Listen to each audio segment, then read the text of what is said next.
Dr. King, your rented college in St. Augustine, Florida, was hit by bullets early today. Does this indicate a new outbreak of violence in the civil rights struggle?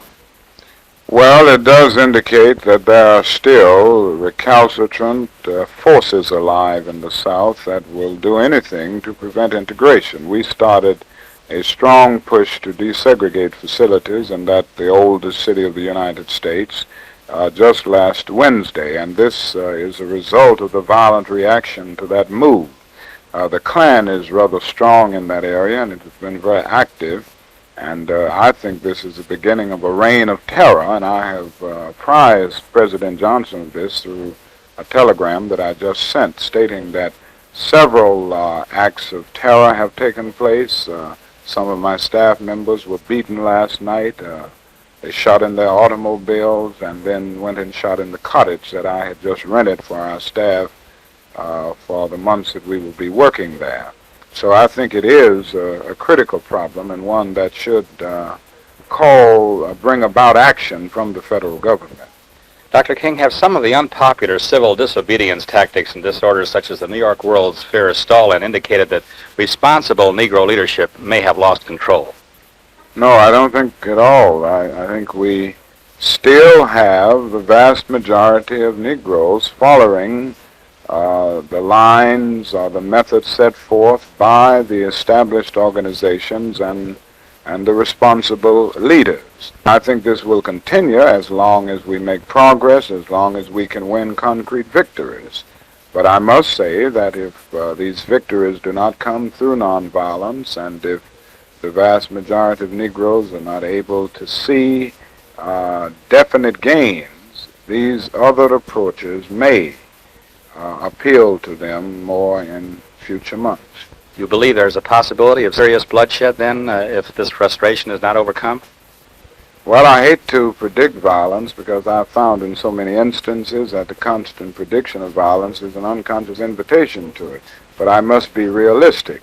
If there is not a strong move to do something about the injustices that Negroes face, if there isn't something dramatic done, if the Civil Rights Bill does not pass with strength, I'm sure that it will so increase the discontent, the restlessness, the frustration, and the despair of the Negro that it will be much more difficult to keep the struggle disciplined and nonviolent.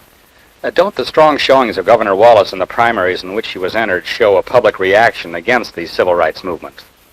I think this is a reaction from many people who have never been committed to civil rights. I don't think it means a setback or what some refer to as a white backlash. The fact is that many of these people have been out in the middle all along, neither pro or anti. Now they're forced to face the issue in a way that they've never faced it before. And they find that they have many more latent prejudices than they realized. I think the other thing in the Wallace showing that we must see is that prejudice is not just a sectional problem, it's a national problem. And I think it may be a blessing in disguise in that it will cause people of goodwill to realize that much more must be done to get rid of this festering sore of segregation.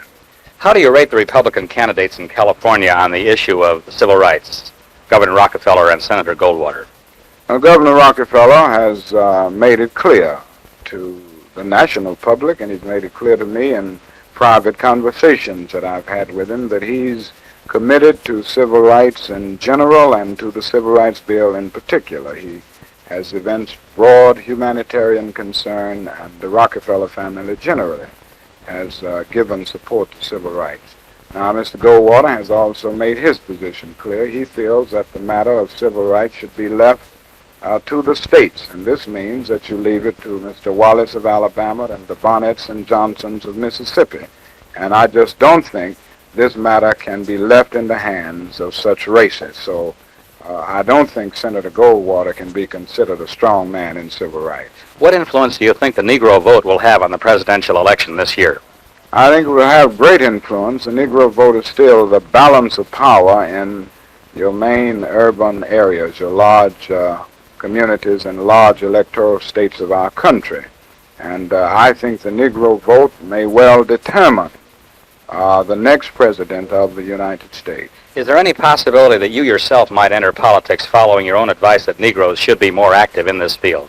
Well, I haven't considered this at this point. I do think it is necessary for Negroes to become more political minded and for more persons of integrity and depth of understanding. I think it's necessary for them to enter politics, but at this point I feel that my job is in the civil rights struggle and one that should stay above both political parties and not become inextricably bound to either.